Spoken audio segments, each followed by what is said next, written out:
I'm Maria Menounos, and you're tuned in to AfterBuzz TV, the ESPN of TV talk. Now, let the buzz begin. Hey guys, welcome to yet another episode of AfterBuzz TV's Teen Mom OG Season 8, Episode 23. We are just flying through this season. It's so crazy. I'm your host, Mackenzie Frank. Oh my gosh, I got married last year and I still cannot get it right. Do you guys have that problem? Let me know. So this one's called Piece the Pieces Together. I for sure thought I was going to have a problem saying that, such a tongue twister. But thank you guys so much for joining us. We missed Brooke and Bree this week, but I got the scoop for you guys. So let's break it down. We have our live chat open, so feel free to comment, say anything, ask questions, chime in. Definitely open to whatever you guys have to say. It'd be awesome to hear from you guys. Like, subscribe. That's really, give us a 5-star rating if you're on iTunes. That really helps us, you guys. So thank you so much for joining. Let's jump right in to this episode. So piece the pieces together. We start out with Mackenzie's story where we had talked to Brooke last week. She's a lawyer, so she knows a lot about this type of thing with the truancy court and all that type of jazz. So it was really nice. And I think next week, I'm sure we'll have her and we'll get to hear her take on this too, because coming from her, I want to hear what she has to say, by the way. So anyway, Gannon, seems to be doing better after their talk last week that we had seen. So that's really nice. And Josh has been sick lately. So he's, she's been having to do all of this school pickup and drop off and everything. So they've been just late a lot, I guess. Both of the kids, Jaxie and Gannon. And, she just kind of says like she's struggling getting out of bed. And you guys, so many people struggle to get out of bed, regardless of the fact that she just lost her mother. She's having marital issues. She has 3 kids. She has, all these things. She's now like a working mother, which she was a stay-at-home mom before. Granted, she was doing the Body by Mac and she's been doing that. She just celebrated her 3 years, but I mean, she has a lot going on. And I know there are a lot of people that it's hard to get out of bed and they maybe don't have that much going on. So it's like, you have to feel for the girl. I mean, it must be really tough. And then to have her husband, he's sick right now, but do we really know how much he actually helps? I don't know. So anyway, she's really embarrassed that she's going to be sent to truancy court if the kids are late one more time to school. And I don't know, at this point, they didn't really specify how far they are into the school year, but like, come on, that is a tough thing. Like, no accidents. Like, imagine if Jaxie has to go to the bathroom. Like, she's a young little girl, or like anything could happen in the morning and they could be late. So that's just a lot of pressure as a mom. And, being sent to truancy court after one more time is just insane. But then people would argue like she deserves it. They were late a lot, but I just feel for the girl so badly. Let me know what you guys think. So then we see that because the reason I feel for her is because we know that it's not just the morning time. Like, she's an hour late to work in this episode. An hour. These 2 women are sitting on the mat waiting to have this meeting with her. And they even say like, we're going to put reminders in your phone. We're going to get you a planner. And it is really nice. Like, do you guys have bosses or work with people that are this lenient and this, receptive to the fact that you have crap going on? And, I don't know if a lot of people have that type of situation, and it's really nice to see that they're so understanding about her situation because it's a tough one. They're willing to help her and kind of get her through it. So anyway, by the end of this episode, she is just turning a new leaf and she's like, we're going to get the kids' clothes ready the night before. I remember my mom always used to do that. And one of my thoughts was like, do they not have a bus? Like, I'm from Connecticut and we have buses that like pick you up in front of your house. Like, there's no bus stop or anything like that, but she has to bring them. So I just wondered, does there's no bus situation, because then that's it. They're right outside your house, or you have to get to a bus stop or something. I don't know. But anyway, she's like brings the kids 10 minutes early to school, and she's like super proud of herself, and she calls her friend to tell her. And I was like, go girl, like you are so positive and optimistic. You get the kids to school 10 minutes early one time, and you're like so excited about it. But she is like the ultimate positivity train. Like I want to hop on. She's so great. One thing I did notice, I don't know if you guys caught on to, neither of the kids had backpacks. Like, do they not have backpacks? That was weird to me. But yeah, she's really positive and just ready to like turn a new leaf and get these kids to school on time and start setting reminders for herself. And I think it just has to do with she fell behind. I mean, and there are people, I know people that are very just late people. That's one of actually my biggest pet peeves. When people are late, I can't stand it. I am always early to everything. So I don't really get it. But like I said, she has a lot going on. So let's move on to Cheyenne. So Cheyenne is helping Cory and plan Cory and Taylor's gender reveal party. And Cory at one point in the beginning admits that he says, I love you to Taylor. And Cheyenne was very taken aback by that, which I thought was funny. Like they've been together for a couple of years at this point. They're having a kid together. They live together. Why Cheyenne was so like, whoa, you say I love you to her? That's so crazy. Like, what do you rub her belly and say I love you? Like she was kind of making fun of it. And you could just tell she doesn't want to be bitter about it. And I think it's more of like a bittersweet, not bittersweet, but like, I don't know. I don't think she's fully on board with them, but it's just a hard situation. And it's just funny that she's helping plan the gender reveal party. So everybody thinks that it's going to be a boy, this new baby for this gender reveal party. And, Cory is like saying my son, like he's just really excited to find out that it's a boy. He is just so gung ho about it. And, Cheyenne says at one point, it's still a little weird to be there for Cory in this type of way. And, she's like, I never thought that I'd be planning my daughter's father's girlfriend's gender reveal party. And it is true. Like, what a funny thing to think, but it's so big of them. And we've always commended them for their relationship and how great co-parents they are.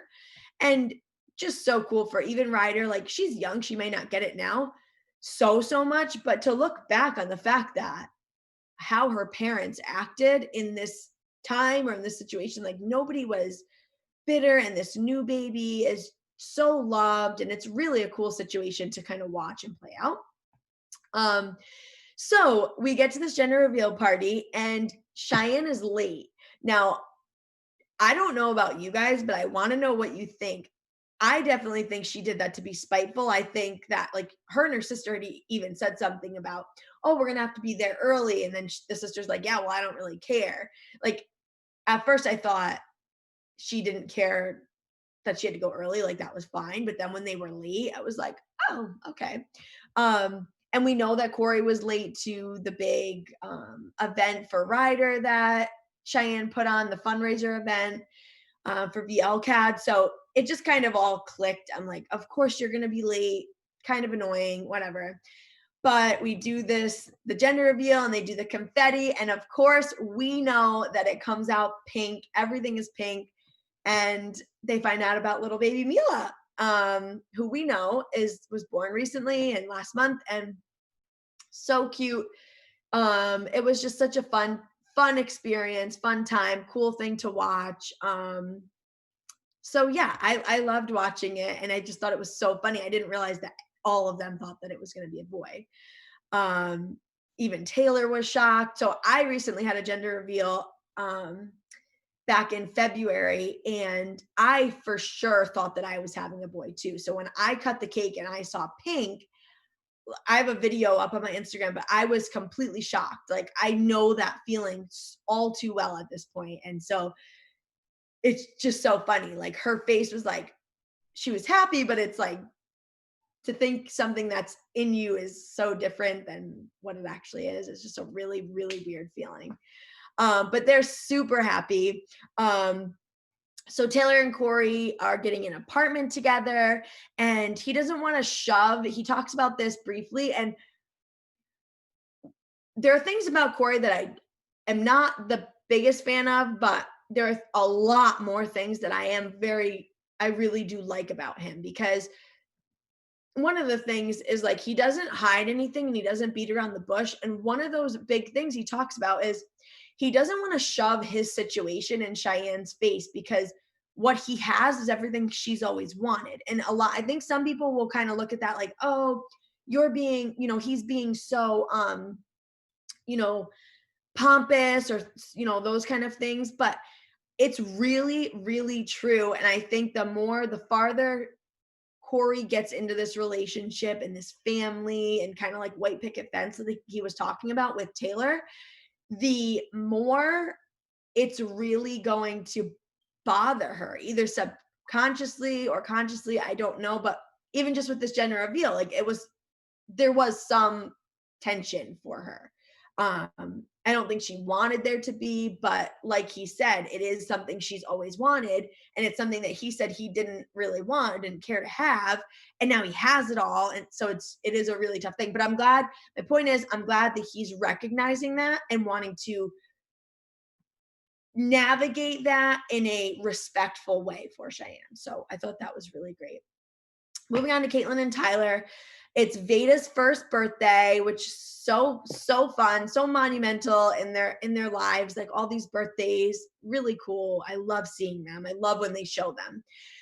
So in their storyline this week was Butch moved back to Michigan from Texas, and we know that he was there for rehab. And Caitlyn and Tyler, they don't really know if they want to see him yet. Kate's mom asks if Butch is invited to Vaeda's party. And mind you, Butch had blown off Vaeda's birth. He was supposed to be there for the birth, and he blew that off, um, you know, because because he wasn't mentally there. Um, and Kate's mom used to be married to him, and she's just saying, like, I need to mentally prepare if he's gonna be there. And I wanted to bring this up because Tyler says at one point, he's like, why would you have to mentally prepare? Like, you're moved on. I'm pretty sure she's married, kind of thing. And I remember somebody that I know is like that too. When I had my wedding last year, they asked me if their ex-boyfriend was going to be there, even though they have a boyfriend who they are engaged to, and they had to prepare. So it just is funny to me too. I thought the same thing as Tyler, like, why, you're married? Why do you have to prepare for that? Like, if he's coming, that's just, but I don't know. Let me know. I bring it up because I want to know if you guys thought differently. Like, are you like, oh, I know exactly what she means. I would need to prepare too if it was my ex-boyfriend. Like, I don't know. It was just such a funny thing to me. But he did start using again, and missed Vaeda's birth and kind of fell off of the rehab facility that he was with in Texas. So he had moved back, and he was there for a while though. But Tyler says, of course, he wants to see his dad, but he doesn't know what enabling is. Like, he doesn't know if he should be cutting all ties. He doesn't know if he should see him a little bit. He just doesn't know where that line should be drawn. And this is something that I'm so glad that he's recognizing and willing to figure out and actually do the right thing, because the whole time he was, which I don't blame him. He was more of like, I can't cut my dad off. I don't want to, I have to show him unconditional love. What's unconditional love? But I think with substance abuse, and addiction, unconditional love, I think there's a fine line, and we do actually get to see that. So Tyler says at one point, and I quoted him on this and I wrote it down because it was so powerful. He said, it's a weird journey to learn how to love addicts the right way.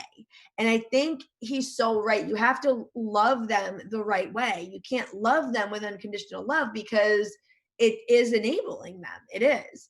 And even the professionals, she kind of talks about it because Tyler calls her from the rehab center that he was at and kind of gets her advice of one of the counselors there.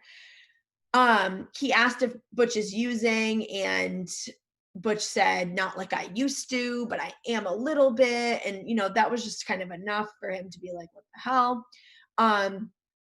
So Tyler calls this rehab lady from the rehab in Texas, and she kind of like says the situation, asks her advice. And she says, enabling is letting him be involved if he's using. Don't listen to him if he gives you a sob story. And yeah, so the best decision for them was to not invite him to Vaeda's party. And I guess we'll probably find out how that panned out and how Butch is going to navigate trying to see them now that he's back in Michigan.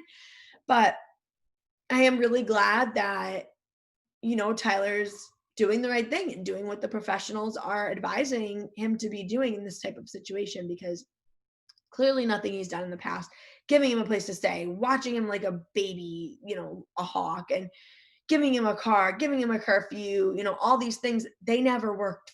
They never worked, unfortunately. So we'll see. I'm excited to see Butch back into the mix, sort of. So we'll see how that pans out.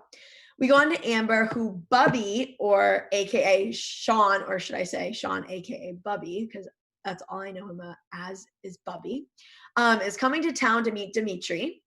And I didn't realize that Sean, or Bubby, and Gary were friends before Amber. Like Sean introduced Gary to Amber, which was a fun fact for me.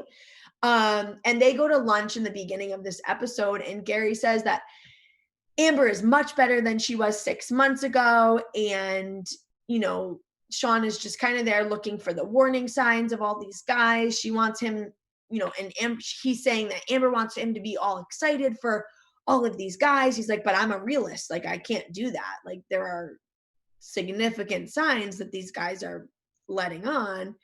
And, I definitely get that. And I think Amber's lucky to have him in her life, because he's not going to just kind of baby her in a sense. So we find out a little bit more about Dimitri. I did not know that he had kids. I want to know more about that. I want to know more about, how do you leave them for 3 months? That is such a red flag to me. That is such a red flag. The fact that, and he's a mailman for 18 years. Like, how do you leave for 8 or 3 months? Like, I will never get over that. Those are two huge things. You have kids and you're first of all, willing and able to leave them. How old are they? Like, how old are they? Do you have any custody of them? Just like red flags all over the place. They all go to dinner with Gary and have this nice little time. And it's just so funny that Gary is just so supportive. He's literally like Amber's father. It's just so funny to me. Yeah. And then Sean says that he's just really concerned about his motives and doesn't want history to repeat itself, which fair, very fair. Amen, brother, because I think the same thing. But we'll just have to see how that pans out too. And I'm glad that we got to see Sean in another episode, because we've seen him with all the boyfriends. It's always been really important for Amber for her brother to meet these guys, and it was just a matter of time. So it was really good. All right, we move on to Macy, who's the last person of the day, and I know there's going to be a ton of conflict and different stories back and forth with you guys, and I want to hear them all, and I definitely will read them all. So let me know what you think. So Bentley has to stick to a certain diet to meet his weight goal in wrestling. He has a private wrestling coach that's, over in the beginning, and Macy's like super involved mom, knows exactly what he's doing, gives him critiques him while he's training and watches and everything. Like right there, I thought that was super cool. I want to be like that with my kids. Very disciplined. I get that. I love that about her. Ryan thinks that this kind of diet situation is going to stunt his growth. And he says right in front of Bentley, he's like, you're going to be a late bloomer, and then it's going to suck for you, and just really, really negative down his throat. And I think I don't actually know where I stand with the diet and all these different things. I don't think I have enough information really to say. We know that he's 11 years old, so he is really young, but But my point is, I don't think that Ryan should be saying these negative things in front of Bentley. Like, you're also doing no good and you're doing a lot of harm by kind of crap talking his parents, Taylor and Macy, and putting confusing thoughts into his head. So Bentley can eat like salads and chicken and yogurt. I mean, like, God, that's what I should be eating. He has to maintain this certain weight to meet the weight class. And so he's trying to be below 75 pounds. And the kid is so scrawny and skinny. But Ryan wants him to quit cutting weight. You know, he just says he's 11 years old. He shouldn't be doing that. He thinks he's being brainwashed at home. And Mackenzie, his Ryan's wife, made a good point, and I wrote this down because this is where it makes me uneasy about how to make a decision of where I stand in the situation. So she says learning those behaviors at such a young age is a dangerous game. And I think there's a lot of truth and a lot of like validity to that. I think that is a hard thing. Like, you need to make sure that he's completely 100% understanding why, how, and the benefits and the dangers, and like, and he can like fully in his brain grasp what he's doing, because and you don't know if they can do that at such a young age. So that's like her point. And that is a dangerous game to play, because what if he develops habits or, complexes because of it? We just don't know. And that's where I get stuck. That's where I just don't know enough about wrestling in that world and the dieting and this and that. And like, I don't know. I don't have an 11-year-old boy. And it's like Macy's with Bentley every single day, and she knows what he wants, and what his goals are. And I don't think she's the type of mom to shove things down his throat. I think she's like, no, you wanted to do this. I know you want to do this, and I'm going to show you how to persevere and push through. So I think it's more of that. What did get me a little bit was, Macy gives him a hard time about cheating on the diet. He was like, yeah, I had a muffin and one glass of chocolate milk. And Macy was, I know it's just a little bit hard to defend that. And it was not, I don't know, that was tough to watch a little bit.